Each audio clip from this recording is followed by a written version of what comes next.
Jordan, come down here right now. I'm gonna have to call you back. My mom's being a total psycho. Mom. Put the fucking phone down right now. Please don't hurt her. Shh. Here's what's gonna happen. Mom, you're gonna save me 20 minutes by opening the safe. Okay. Now, if you could do that, nobody gets hurt. Okay. You understand me? Don't hurt her. Do not hurt her. Oh, that's entirely up to you. It's okay, Mom. Just do it. Just go. No fucking games.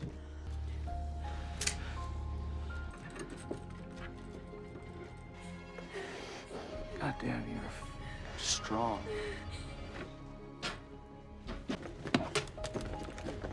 I don't have time for this shit.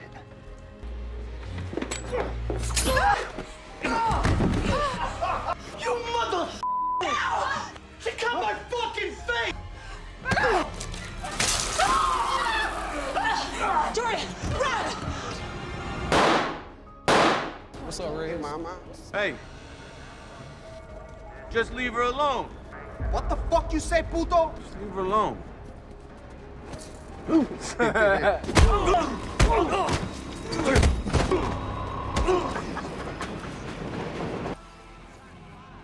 I said we were closed.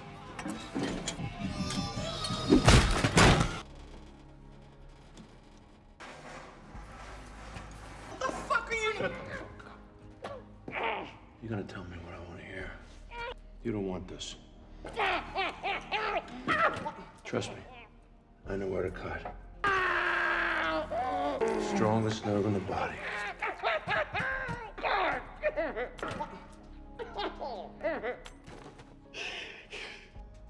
No. Who else was there? What you're feeling is a caustic agent being applied directly to a nerve. In med school, we were taught that this is the most painful experience that a person can endure without possibly going into cardiac arrest. Please stop it, it hurts. Now you're gonna start talking, right? The film begins in the dead of night in Chicago, where a police car races urgently through the city streets, responding to a critical situation. One of its officers has been shot. As the officer is rushed into surgery, the hospital staff immediately calls for Paul, the hospital's top surgeon. He instructs a colleague to finish up his current procedure and hurries to the operating room, but tragically arrives too late. The officer has succumbed to his injuries. The following morning, Paul shares breakfast with his wife, Lucy, and their daughter, Jordan, who has just received her acceptance letter to a college in New York. After their meal, the family heads out to support Jordan at her soccer match. While Paul and Lucy cheer enthusiastically for the girls, they encounter an irate father who seems to lose his temper over every minor detail of the game. Paul politely requests that he tone it down, but this only escalates into a heated argument. That's a foul! Hey, that was cleats up! What the fuck, Rev? Oh. That's a bullshit pass, Brianna. You know that. Open up, open up! Foul! That's another foul! Jesus Christ! Take it easy, pal. You're gonna give yourself a heart attack. I wasn't talking to you, Lakeshore Drive. No, as a matter of fact, you were talking to everyone. Just dial down the language. There's kids here. I would just shut the fuck up if I were you. Why don't you do that? Say it again. Come on, funny guy. Now you're quiet, huh? Say it again. Come on. Stop. Come on. Stop it. Hey, Oh, that's right. Get your wife to defend you. After the match, the family enjoys a meal at a pizza restaurant with Paul's brother, Frank. During their dinner, Paul agrees to lend Frank $2,000, which leads to playful teasing about Paul's salary, an exchange overheard by Miguel, the valet. Miguel also learns that the family will be out for the evening, and when he later retrieves their car, he discreetly photographs the address displayed on its navigation system. That evening, as the family prepares to celebrate Paul's birthday, they present him with a luxurious new watch. Just as they are about to enjoy their celebration, Paul receives an urgent call from the hospital and must leave for work, postponing the festivities. Lucy and Jordan decide to go grocery shopping instead. Upon returning home, they notice a suspicious van parked around the corner. While Jordan goes upstairs to call her girlfriend, Lucy busies herself in the kitchen, baking for Paul, oblivious to a shadowy figure lurking behind a door. Suddenly, Lucy is startled when a breeze flips through her cookbook, which should have been closed. When she moves to shut the window, she discovers muddy footprints on the floor and realizes that someone has broken in. She calls for Jordan to come downstairs just as a robber emerges from the bathroom and seizes Jordan when she attempts to leave her room. The intruder drags Jordan downstairs. Jordan, can you please come down here? I need it.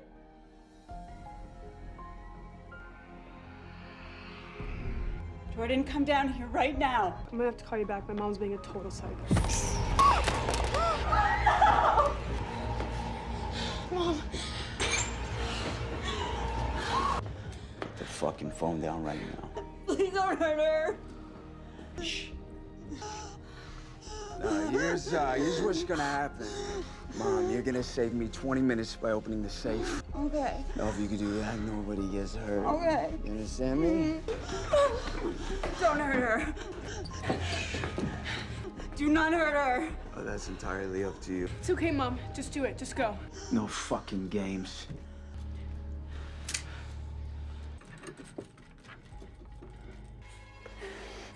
God damn, you're strong.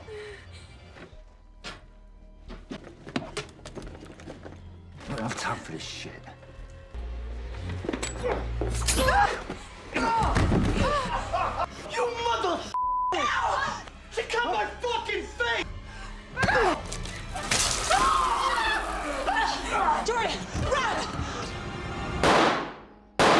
However, the criminals have reached their limit and begin firing shots. At that very moment in the hospital, Paul is in the middle of surgery when he hears an announcement over the intercom about 2 incoming female patients.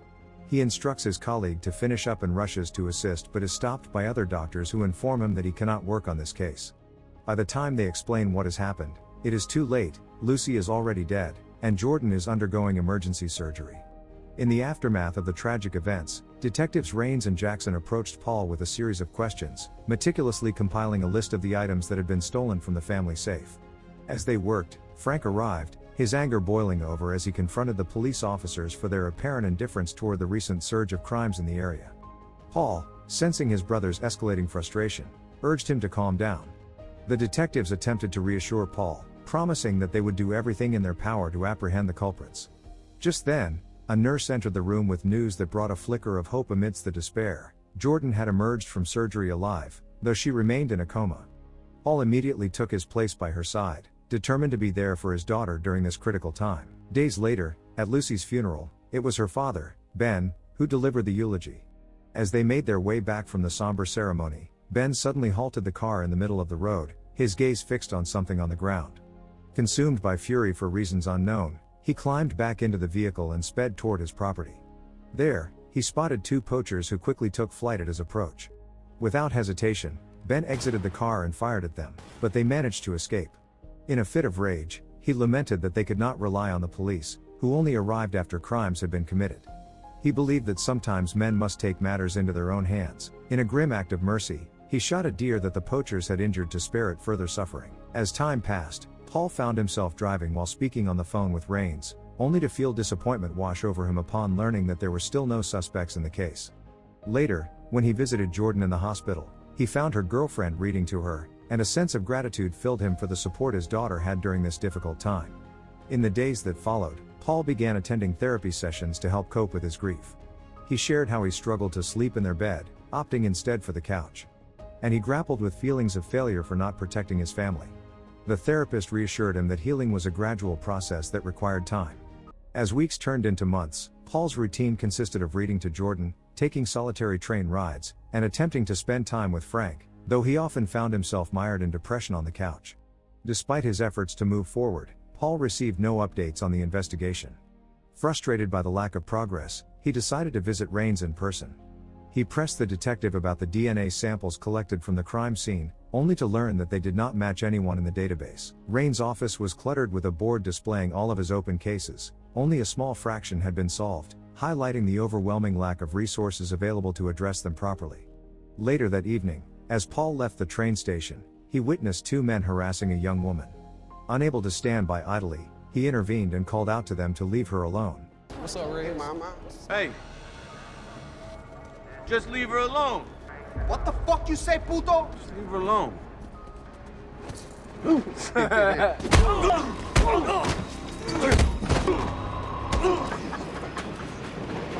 Returning home bruised and shaken, Paul turned on the television and stumbled upon an advertisement for a local firearms retailer that struck a chord within him.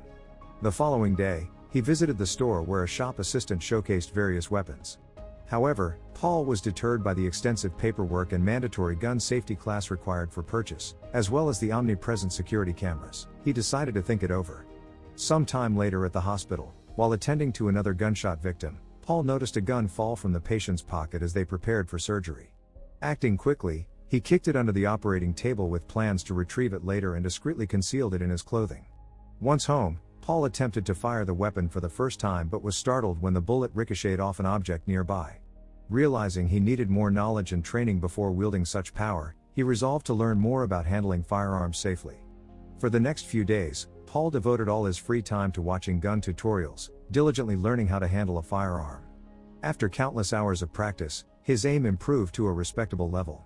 However, everything changed one day when he received an urgent call to the ICU. He learned that Jordan had suffered a seizure, and her condition was deteriorating rapidly. It was becoming increasingly unlikely that she would survive. That night, he took the gun he had been practicing with and set out into a rough area of Chicago, concealing his face beneath a hoodie. As he walked through the dimly lit streets, Paul's attention was drawn to two men attempting to steal a woman's car. He called out to them. Come on, man. Give it up, bitch. All right, come on, man. Hey!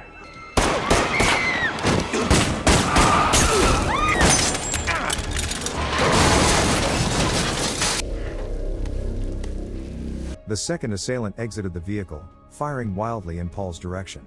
Taking cover behind a nearby car, Paul waited for the perfect moment before shooting him in the head. Unbeknownst to him, a woman in a nearby apartment had captured the entire scene on her phone. Back at his apartment, Paul used his medical knowledge to tend to his own injury before collapsing into bed. Sleep eluded him as nightmares of his actions replayed in his mind. However, the medication prescribed by his therapist helped ease his troubled slumber. The following morning, Detectives Raines and Jackson arrived to take statements about the incident. The woman who had almost been robbed expressed immense gratitude for Paul's intervention, while the one who recorded the video deemed him cold and brutal. Although Paul's face was obscured in the footage, it had already made its way onto the internet. As Raines and Jackson reviewed it, they noticed that the shooter had injured his hand. Later that day, Paul stumbled upon the viral video of himself and felt a strange sense of pride in his actions. The guilt that had haunted him began to fade. The media erupted with discussions about whether his vigilantism was justified. Despite having saved a life, he was also branded as a vigilante. This newfound notoriety earned him the chilling nickname the Grim Reaper. At the hospital, Paul cleverly disguised his injury with band-aids and kept his hand tucked away whenever police officers passed by. In the afternoon, he encountered a young boy who had been shot by a local criminal. Through gentle conversation, Paul coaxed the boy into revealing that he had been attacked by a dealer known as the Ice Cream Man and even obtained his address from the medical chart. That evening, seizing an opportunity, Paul stole a hoodie from the hospital laundry and ventured into the boy's dangerous neighborhood. That's what I'm talking about. Brought her up to my crib, took the picture. That's it. That's what I'm talking about. Thank you. You're the ice cream man? Who the fuck are you? Your last customer.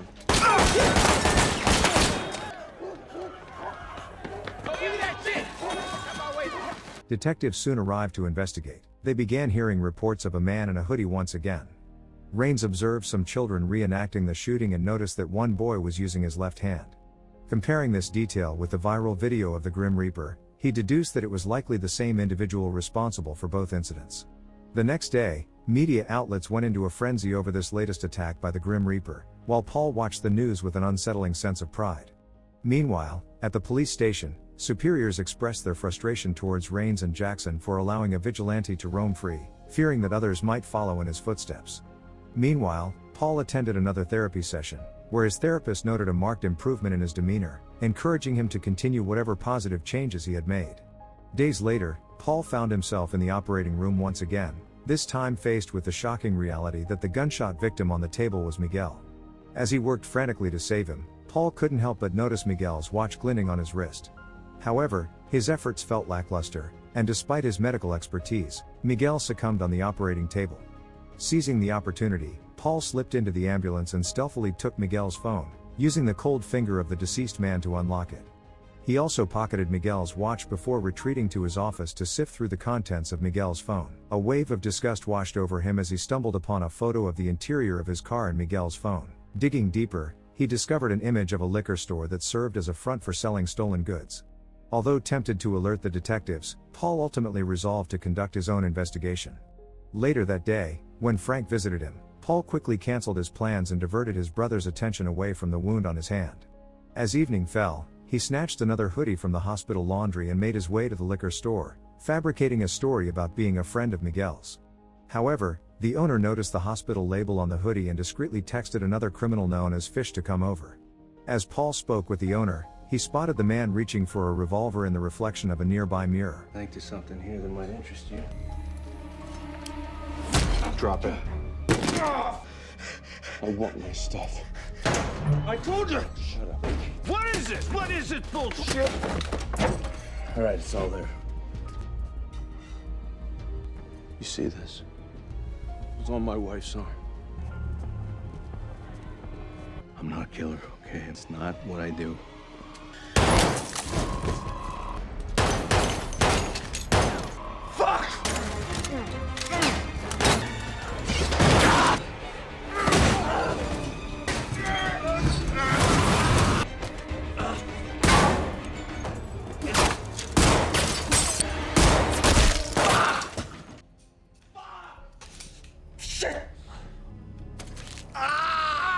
Who did? It wasn't me. Joe. Joe who? Joe Gannon, in fact, greasy fucking Where's auto Joe? body shop. Where's Joe? It's in my phone. It's got a... Fuck. Paul shot Fish with his own weapon before hastily grabbing the security hard drives and making his escape, though in his rush, his ring slipped from his finger and fell to the ground. Once home, Paul watched a tutorial video on how to destroy hard drives using a drill. The following day, media coverage of the Grim Reaper reached a fever pitch, with anyone who had encountered him going viral online. Meanwhile, at the hospital, Paul pilfered syringes and medication just as detectives Raines and Jackson arrived. They presented him with a picture of Fish alongside Paul's ring, which he confirmed was indeed his. The detectives speculated that since the ring had been stolen, they were now able to make significant progress in their case against Fish and his associates. After the coast was clear, Paul took swift action to destroy Fish's phone, erasing any trace of his connection to the criminal. Later, he set his sights on Joe, the mechanic. Under the guise of stealth, Paul infiltrated the shop while Joe was working beneath a car. Yo, we're closed, pal. Who the fuck are you? I said we were closed.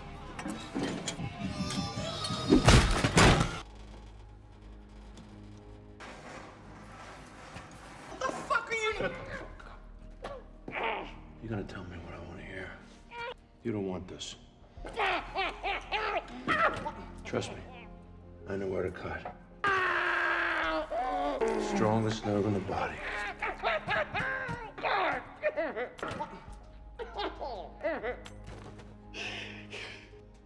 No. Who else was there? What you're feeling is a caustic agent being applied directly to a nerve.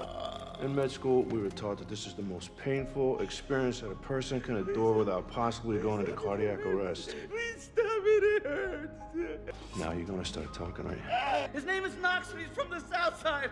Where do I find Knox? You don't. He finds you. You gotta believe me, please. I believe you, Joe. Grateful for the information, Paul released Joe but not before pulling on a chain that caused the car to crash down on him as he left. The following day, detectives Raines and Jackson visited Frank, having pieced together that all of the victims of the Grim Reaper were connected to Lucy's murder.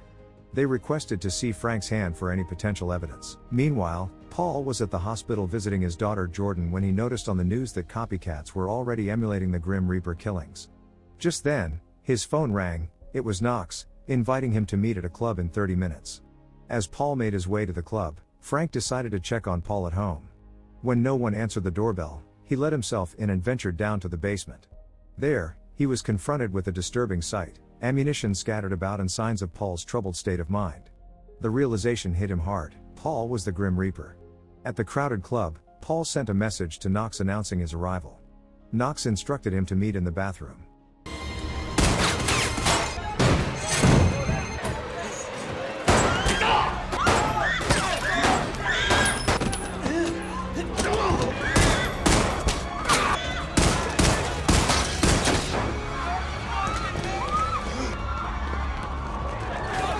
Moments later, the detectives received reports of the shooting at the club and rushed to the hospital where one of the victims claimed to have seen the shooter. To their surprise, this victim turned out to be Knox himself. He provided them with numerous details that led them directly to Paul's office, but by then, Paul had already vanished. Meanwhile, Paul hid in another hospital room, tending to his latest injury with glue and a stapler, a painful but necessary measure. When he returned home, he found Frank waiting for him. Frank confronted Paul about his increasingly reckless behavior.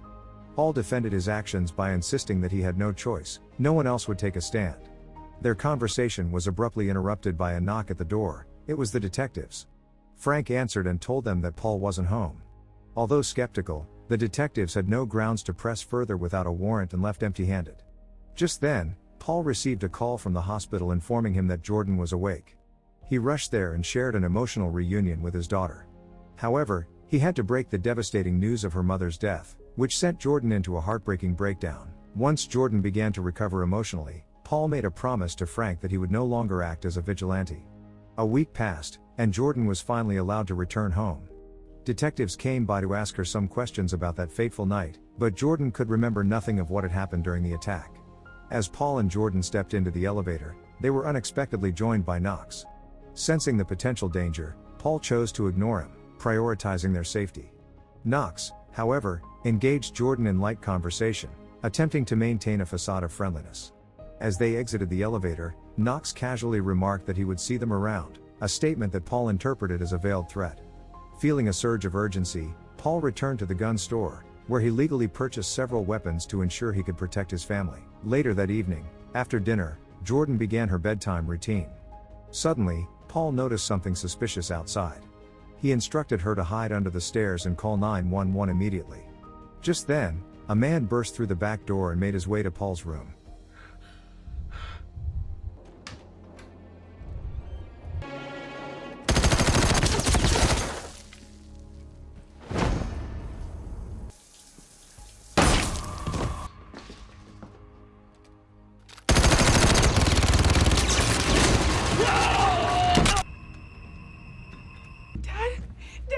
Stay quiet. Do not come out. Stay in there.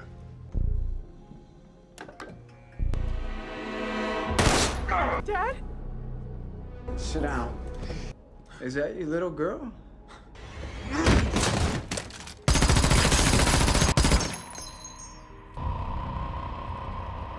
When the police arrived on the scene, Paul explained to the detectives that all of his injuries were sustained that night and that he had acquired his weapons legally after Jordan woke up, motivated by a desire to protect her from further harm. He expressed his intention to relinquish his firearms. Although the detectives were skeptical of his claims, they were satisfied with the outcome and chose to let the matter rest.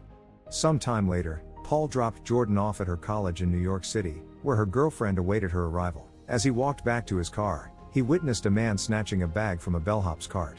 Unable to suppress his instinctive reaction, Paul pointed at the thief with a finger gun and called him out, a fleeting reminder of the vigilant spirit he had tried so hard to leave behind. Thank you for watching.